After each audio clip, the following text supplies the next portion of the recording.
Hi and welcome. It's Dave, the train guy from the Hobby Man by Hearns. Okay, this week, as you would have seen by the title, we are going to do something Victorian or Australian outline, which will be the Phoenix D3. Now, this is actually a division of SDS models, or SDS model trains, I should say. And they've done a rather nice D3. Now, this model was released a year or two back, and since they've done a rerun. And today we're just going to do an unboxing of just one, and it'll be a DC one. And it's a rather popular one. It's the one in Canadian red.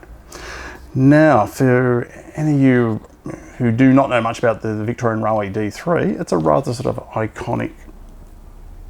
There we go. This guy here, yeah, the D3. And this is, by the way, is a book by Lindsay Cowell, by Train Hobbies.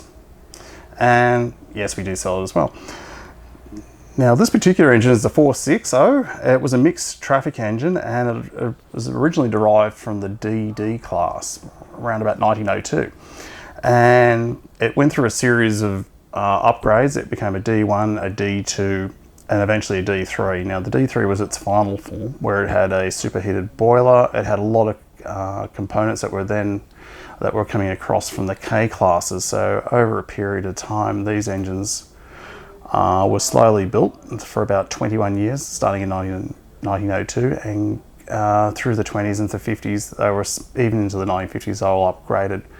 But the D3 is its final form with the superheating boiler, as I just mentioned, electric lights, electric marker lights, and a few other little mods here and there. Now, the engine was predominantly used as a mixed traffic engine, like I said. It was an iconic engine, but it was never an engine that headed the front of any named train, other than probably the passenger train that went from Bendigo just through to Swan Hill, the Great Northern Limit.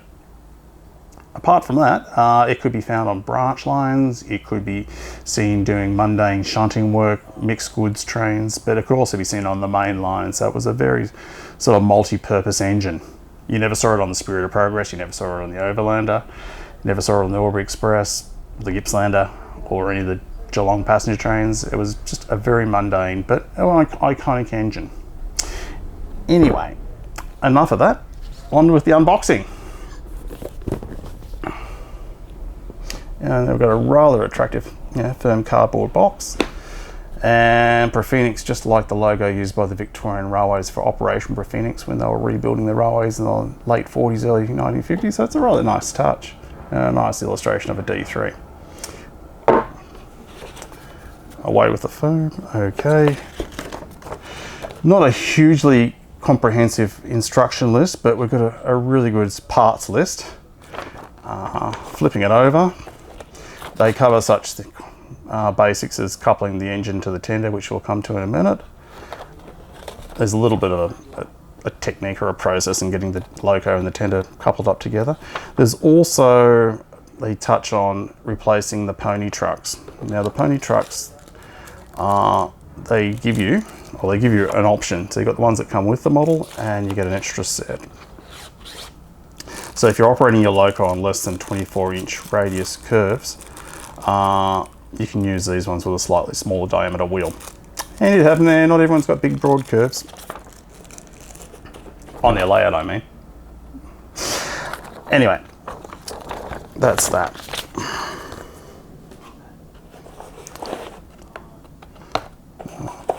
Nicely secured. And the very much stock standard ice cube packaging.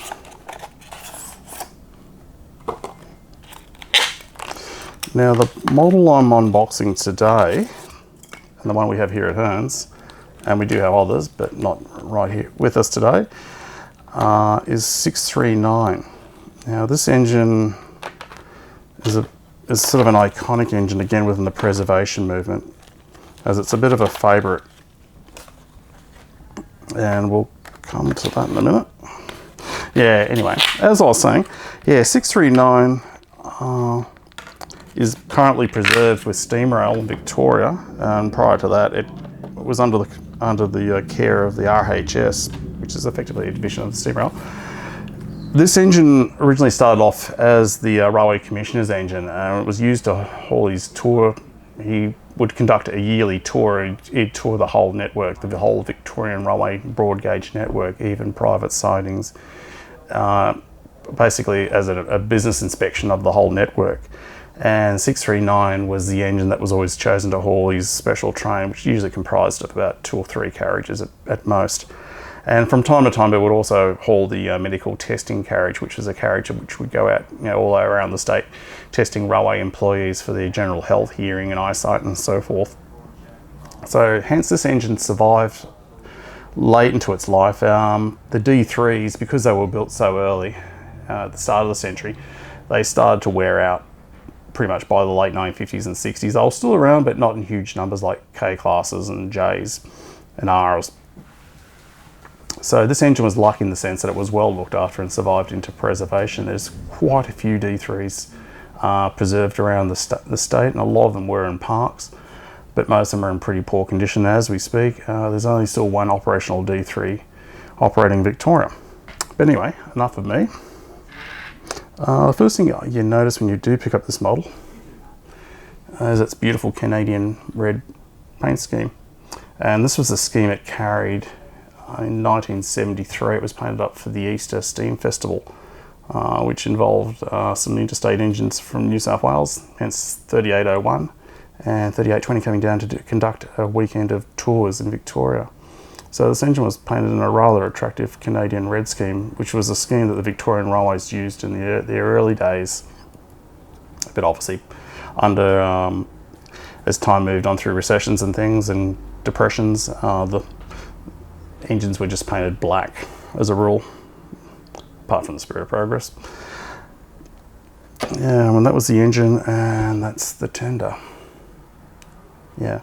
Now, the next thing you'll probably notice about this engine, apart from the fact it's rather attractive, is its weight. For its size, it's quite heavy, and there's a fair amount of die cast incorporated in the footplate and the boiler.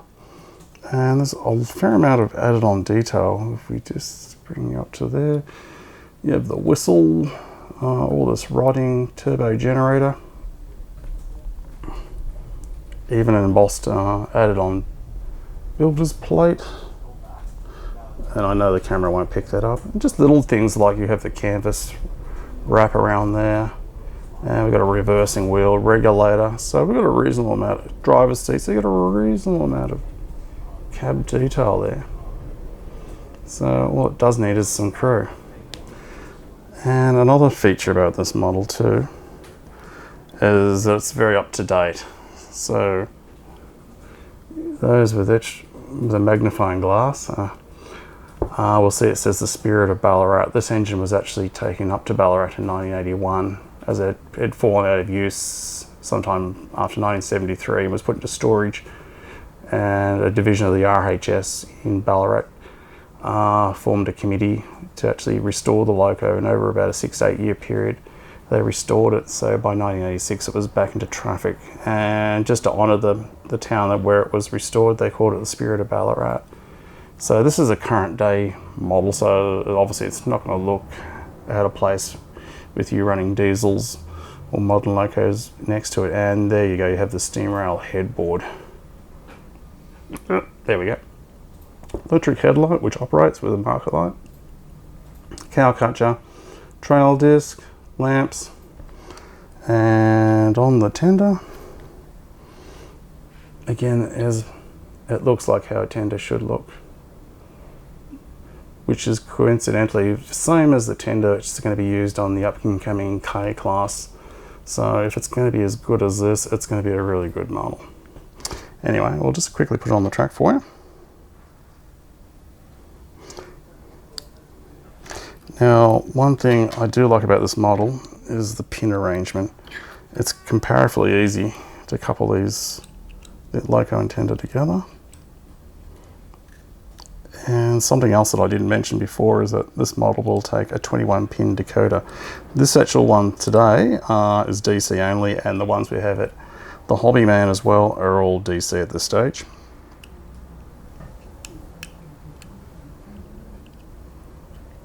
There we go, coupled together. Whoops, sorry. There we go.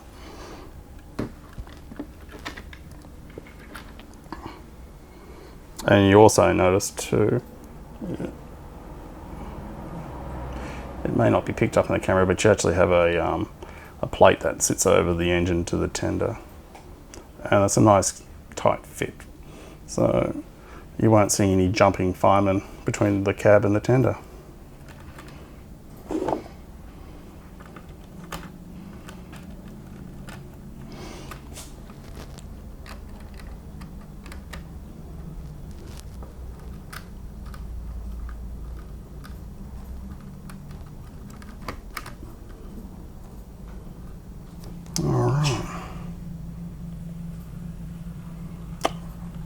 It's a really smooth performer.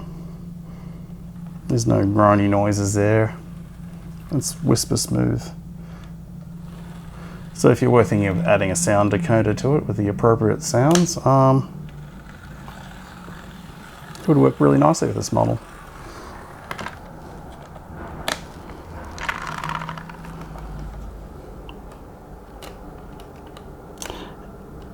And just one other point I didn't mention too, this loco has a stay alive. So if you do convert it to DCC with a 21-pin decoder or a sound decoder, you'll have the fact that you'll have the ability to operate it over dead spots if that was the case, or you'll have that extra protection of having a stay alive in the engine, which is actually fitted in the tender. And we'll see if we get it going.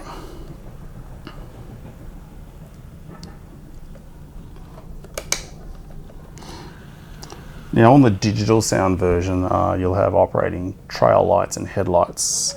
So you'll have the red marker lights as the engine's moving forwards. Yeah, unfortunately I can't give you a pan shot of what that looks like, but it is really a handsome engine.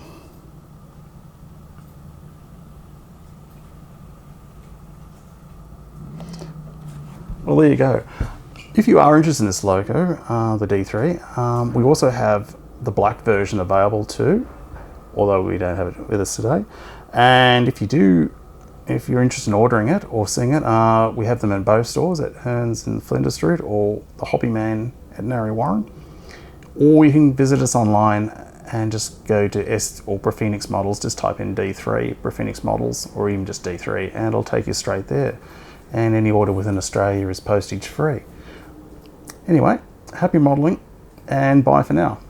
See ya.